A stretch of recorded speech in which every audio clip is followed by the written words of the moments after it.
So నేను ఈరోజు press meet Srinivas Reddy గారు ప్రెస్ మీట్ పెట్టినప్పుడు రెస్పాండ్ అవుతారేమో, బహుశా తప్పు జరిగిందని ఒప్పుకుంటున్నారు ఇప్పుడు ప్రభుత్వం. ఎట్లా ఎంఆర్ఓ గారిని అక్కడి నుంచి ట్రాన్స్ఫర్ చేయడం జరిగింది అంటే ఏంది అర్థం? తప్పు జరిగిందనే కదా. కలెక్టర్ గారు సంజాయిషి ఇచ్చుకోవాల్సి వచ్చిందంటే ఏంది అర్థం? తప్పు జరిగినట్టే కదా.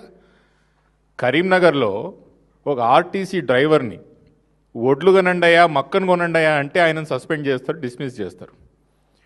ఎంఆర్ఓ 100 ఎకరాలు హైదరాబాద్ శంషాబాద్లో మన ఎయిర్పోర్ట్ నడి బొడ్డున పక్కన ఉన్న ప్రాంతంలో 100 ఎకరాల ప్రభుత్వ భూమిని ప్రొసీడింగ్లు ఇచ్చేసి ప్రైవేట్ వాళ్ళకి దారదత్తం చేస్తే మీరేంది ట్రాన్స్ఫర్ చేస్తారా? డిస్మిస్ చేయరు? Where is your enquiry? Vigilance enquiry ఎక్కడుంది? అన్నిటికన్నా విచిత్రమైన విషయం మీ అందరితో మాట్లాడాలని ఎందుకు అనుకున్నానంటే అసలు దీని వెనకాల ఉన్నది ఎవరు? ఏ వ్యక్తి ఉన్నాడు? కొంతమంది నేను చూసిన, అరే మీరు పేరు చెప్పుకోకుండా ముసుగులో గుద్దులాట ఎందుకు ఆడుతున్నారు? ఆ వ్యక్తి పేరు చెప్పొచ్చు కదా, అందరు తెలుసు కదా. మైనార్టీ వెల్ఫేర్ ఏంటది, టిమ్రిస్ తెలంగాణ మైనార్టీ వెల్ఫేర్ స్కూల్కి ఇప్పుడు వైస్ చైర్మన్గా పనిచేస్తున్న పేరు చెప్పొచ్చు కదా అని సిగ్గుతో అట్లాంటి వ్యక్తి పేరు చెప్పడం మా నోట్ నుంచి ఇష్టం లేక సిగ్గుతో మేము పేరు చెప్తలేం. అట్లాంటి ఒక చిల్లరగాడు అర్హత లేని వ్యక్తి ఈరోజు కాంగ్రెస్ పార్టీ యొక్క ప్రభుత్వాన్ని ఏళ్ళలో నడుపుతున్నారంటే మీకు సిగ్గేస్తలేదా? కాంగ్రెస్ పార్టీ పెద్దలకు అంటున్నా నేను, సిగ్గేస్తలేదా మీకు? ఐఏఎస్ ఐపీఎస్ అధికారులు కూడా పోయి ఆయన ఇంటికాడ కాపలా కాస్తున్నారంట.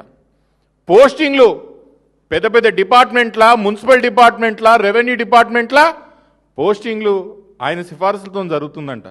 సిగ్గేస్తలేదా అంటున్నా నేను కాంగ్రెస్ పార్టీలో ఉన్న పెద్దలకి. ఏ అర్హతతోని ఏ హక్కుతోని ఎన్ని ఎలక్షన్లు గెలిపించిండని ఎన్ని ఎలక్షన్లు గెలిపించిండని ఆయన సంకనాక్తురు వీళ్ళందరూ అడుగుతున్నా నేను. ఏ అర్హతతో చేస్తున్నారు మీరంతా? సిగ్గుశరం ఉండాలి. ఆంధ్రజ్యోతి లాంటి దినపత్రిక కూడా ప్రభుత్వంలో జరుగుతున్న విషయాలు బయటికి తీసుకొచ్చి ఫలానా వ్యక్తి చేస్తున్నాడని చెప్పినా కూడా కాంగ్రెస్లో ఉన్న పెద్దలు కొంతమంది ఇంకా కాపాడనీక చూస్తున్నారు. చూడ నాకు ఆశ్చర్యం వేస్తున్నది. నాకు నా వయసు చిన్నదైనా కూడా నేను చాలా ప్రభుత్వాల దగ్గరికి వెళ్ళి చూసిన, చాలా ముఖ్యమంత్రులతో పనిచేసే అదృష్టం వచ్చింది నాకు. చాలా వ్యవస్థలు కూడా చూశాను. కానీ ఎప్పుడు ముఖ్యమంత్రి కూడా ఆయన దగ్గర ఉన్న వాళ్ళు ఎప్పుడు విమర్శలు వచ్చినా కూడా అట్లీస్ట్ ఇంటర్నల్ కరెక్షన్ అన్న ఒకటి జరిగేది.